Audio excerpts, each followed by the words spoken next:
Hello, my name is Tony. I'm from Canada. I'm 33 years old. I have a degree in information technology. And alhamdulillah, I'm Muslim. ولد لعائلة مسيحية ملتزمة في الوقت الذي قرر فيه بأن يصبح مبشراً للنصرانية ويدعو المسلمين. استقر في نفسه أن الحق في الإسلام. طوني من كندا. Before Islam, I was a Christian, so I was from the Baptist sect, and I always believed in God, but I never really understood like how He could be like the three parts in one or something like that, like the church was telling me. So I also was a little confused about who Jesus was, because some Christians would say Jesus is the Son of God, some Christians would say He is God. And so I had a lot of confusion about the concept of God. Like, my concept was very confused. The first time I heard about Islam, actually, I was driving my car. So I was driving on the way to work. I was about maybe 16 years old. And I was listening to a Christian radio station. So they said Muslims worship the moon, the black rock, and they worship the Prophet Muhammad. And they were saying that Muslims are very violent and aggressive, and Islam is a religion of terror, and all these negative things. So during that time, I decided I wanted to become a missionary to bring Muslims to Christianity. And so this led me to studying a lot. I read the Bible. فتعمق طوني بقراءة الإنجيل ولكنه وجد أموراً زادت من حيرته. When I was reading in the Bible, I was noticing that the prophets are praying with their face on the ground. I was noticing that Jesus was fasting. I was noticing lots of things. I was noticing that in the Bible it talks about a woman wearing hijab and niqab and things in the Bible.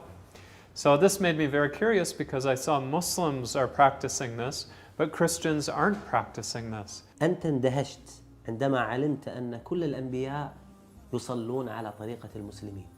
يسجدون ويركعون. حدثني عن هذا الموقف. Yeah, so when I grew up in a Christian family, very traditional. They taught me that when you pray, you should pray like this. You should put your hands together like this, or the other option is like this. So you make the choice. And they would say you look up like this. So you're looking up to God. So this is the way I thought, it must be in the Bible somewhere. I was very young. So this is what everybody's teaching me. This is even what they do in church. They would talk about this way of praying. So from that point, I guess I just thought, I should learn about it myself. I had a lot of misconceptions. I saw a lot of things on TV, on the radio, etc. But I just thought I should learn and study for myself rather than relying on other sources. So I just wanted to forget everything that I learned and just start fresh from real sources, from academic sources, and learn about it. Maybe just curiosity, just for curiosity's sake. And there's something else very interesting about the Bible, very significant, is that it talks about a messenger that will come after Jesus. So it's very, very, interesting. But this isn't the way that most people would interpret the Bible. This isn't the way that it's taught, but if you look, it's there. For example, if you read the Psalms, it says, a book will be given to one who's illiterate, and it will be said to him, read, and he will say to you, I cannot read. So I mean, who is this? It's astonishing.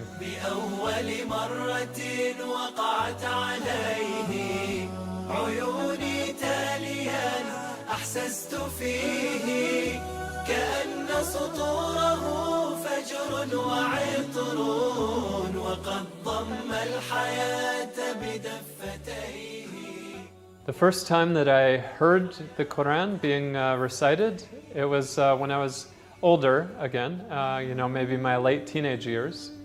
And I was watching CNN actually, and they were showing Muslims praying.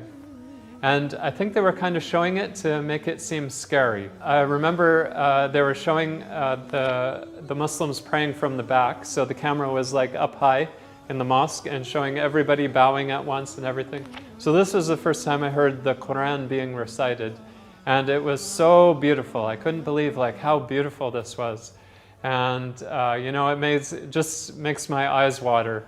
It was just so nice. فهل أحسست أن سماه غيما إذا رتلت آيات كريمة سماء بل شفاء بل هداية لماذا أنت لم تدرك نعيما.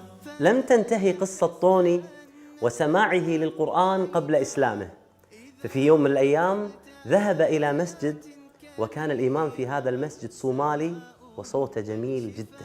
So one day I went to the mosque and I wanted to get a copy of the Quran and actually meet a Muslim in real life, not just on the internet or what I see on TV and radio.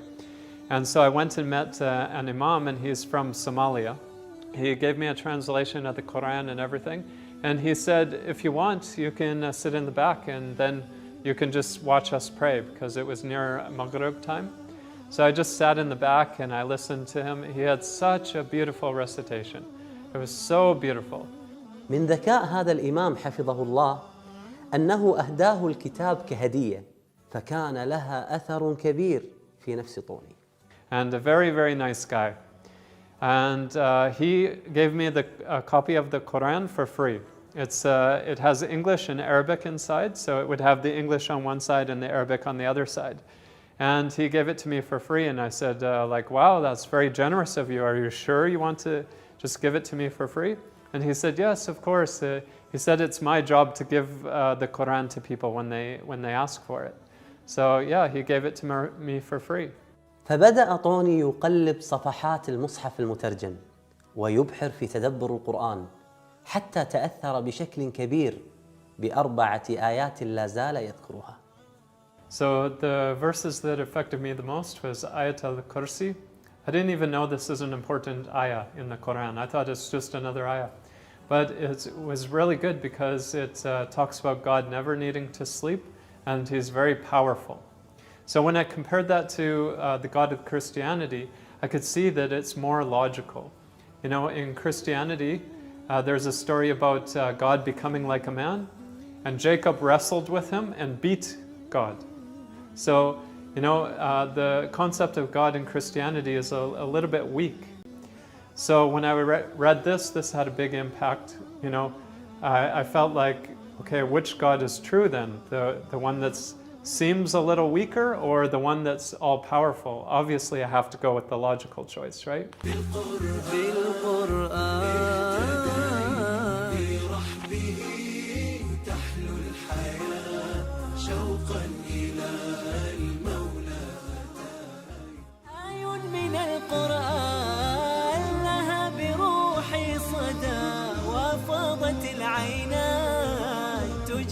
ذاك النداء ثبتني يا الله على طريق الهدى.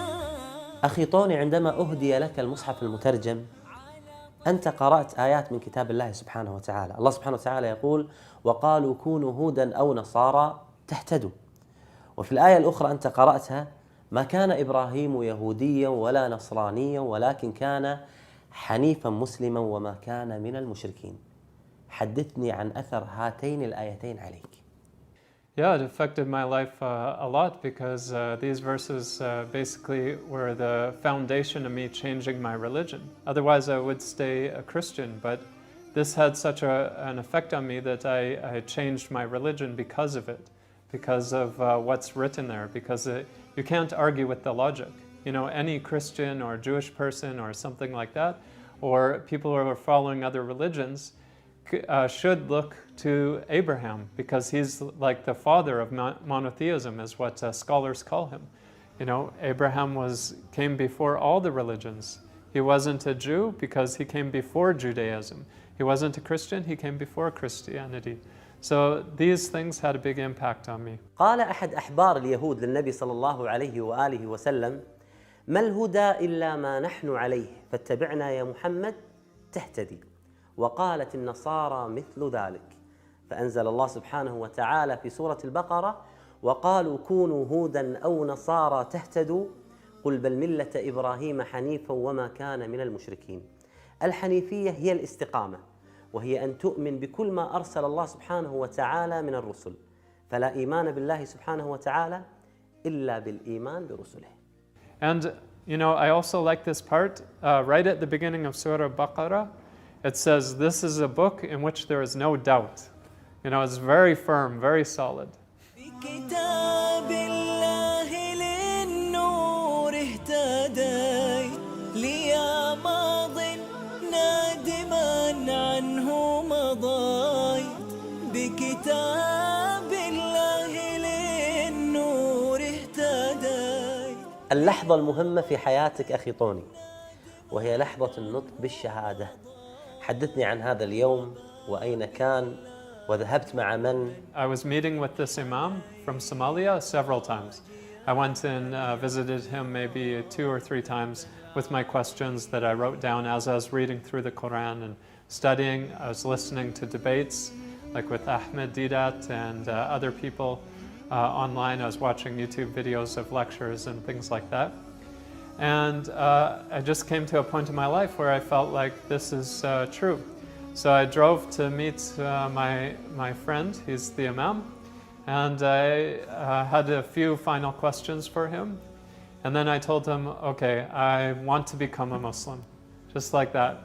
And he was very happy. I felt a little bit nervous, to be honest, but I felt like I'm making the right decision because I had thought about it for a long time. I did a lot of research, a lot of studying on my own.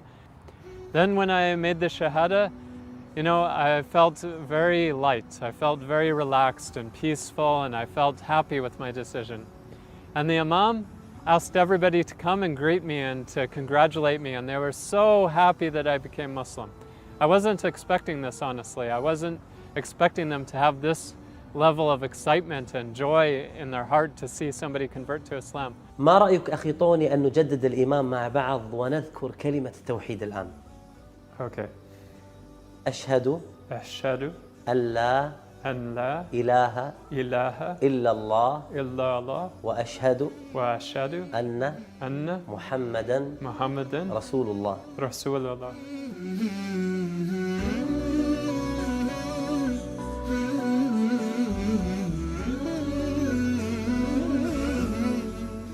There's no compulsion in religion, so I can't tell you, yes, you must become Muslim. I can't tell you this, of course, because otherwise Allah will punish me because, Allah says in the Quran, there's no compulsion in religion.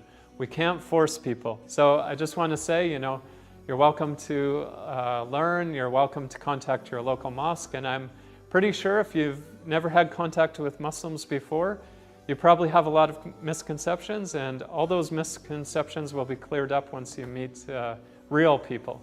Even if you don't want to convert to Islam, that's fine, but just be open-minded and just think about things and take your time. If you are interested in Islam, that's great, but just take your time and make sure that it's a decision that's right for you. تعرف أن تقرأ شيء من القرآن؟ Okay, I'll recite Surah Fatiha.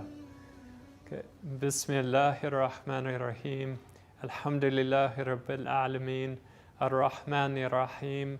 Maliki Yawmiddin. إياك نعبد وإياك نستعين اهدنا الصراط المستقيم صراط الذين أنعمت عليهم غير المغضوب عليهم ولا الضالين آمين. بالقرآن اهتديت في رحبه تحلو الحياة شوقا إلى المولى أتيت أسلمت روحي للإله. I told my parents by email because I wanted to break the news to them very softly. And so I thought an email would be a little softer than me telling them. Then they could have time to think about their emotions and how they would react and everything like that. So I sent them an email and I just told them that I converted to Islam and I believe it's true. And I said there's a lot of misconceptions, so don't judge me for this. Maybe just stay open-minded. And they were very shocked. They tell me that they still love me and I'm still their son and everything like that. But they said, next time you want to shock us with news, choose a better time to shock us. Yeah, they weren't happy about it. They definitely weren't happy at all. But But you know, they told me that I'm still their son and they love me and it's my decision. I'm an adult. I can think for myself. ما شاء الله أخي طوني، بعد إسلامك أصبح لك موقع إلكتروني في الإنترنت يتحدث عن الإسلام. أريد أن أعرف الرسالة التي تريد إيصالها من خلال هذا الموقع.